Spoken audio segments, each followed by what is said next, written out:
guys, so the Chandelier Earrings competition still got another day and a half to go, but as usual, around this time I'd like to showcase my layout and just chat a little bit about it.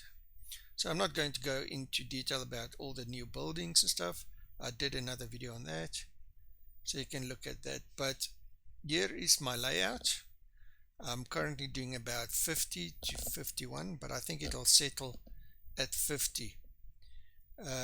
The construction count or the building counts is here listed here, so you can have a look at that. So it is the Chandelier's earrings, which will be the first meta in a line of metas for jewelry. So we'll be expanding, or I think they'll make it gradually more difficult over the next 2 or 3 weeks. So just some notes quickly. I've placed my ore collectors right here. As you can see, most of the ore is on this side. First 2 rows is copper ore and then silver ore with wood right at the back. I also have some more silver ore on this side there. There's 6 more of them this side. I also have 6 forges that does the silver ore. All the other ones is for copper ore. The same goes for the wire mill. There's only 3 doing silver, the rest is doing copper wire. Then I've got 4 crafting tables that does the chandelier, and then 3 copper rings. I think coppers is, let's see,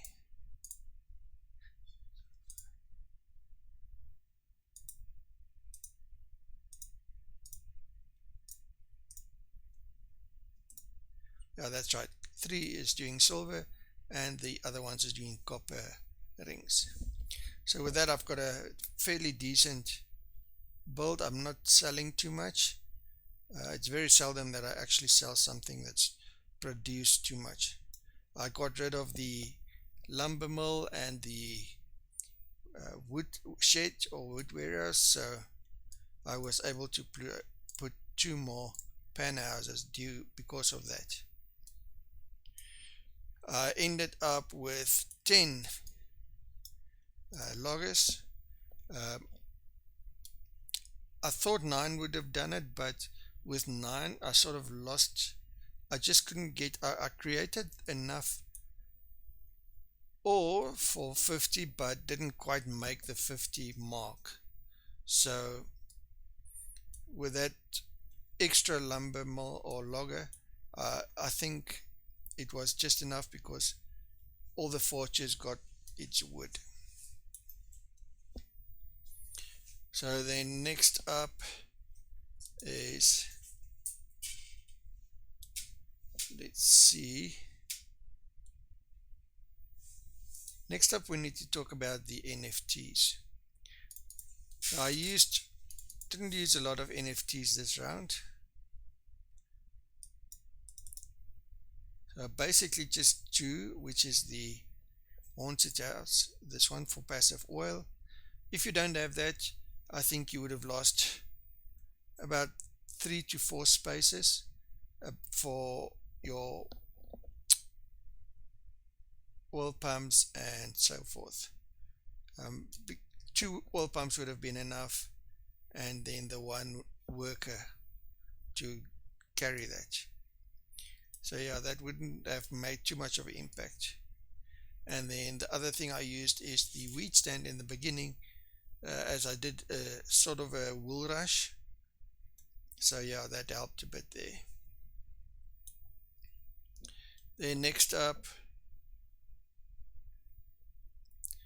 is my skins. As you know, normal, you can remember that I always say get your skins.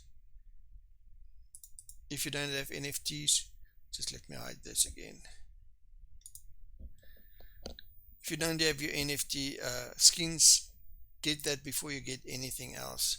They're not as pricey as most of the NFTs, and they give a 10% craft bonus and a 25% speed bonus. Just remember, all 10 must be from different packs. So don't go buy one pack with 10 in them, just get one from each pack. That's quite important. And that boost makes a big difference. I don't think everybody realizes exactly how powerful that is. Now, next up after the skins is the ghost cards.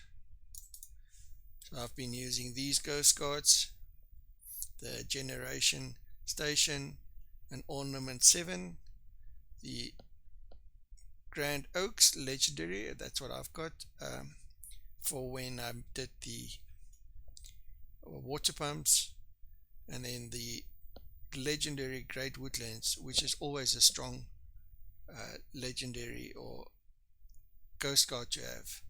If there's one you should buy from OpenSea if you don't have it, it is this Woodlands ghost cards, and then the guided blades and the grain blaster for the wool rush. And then the last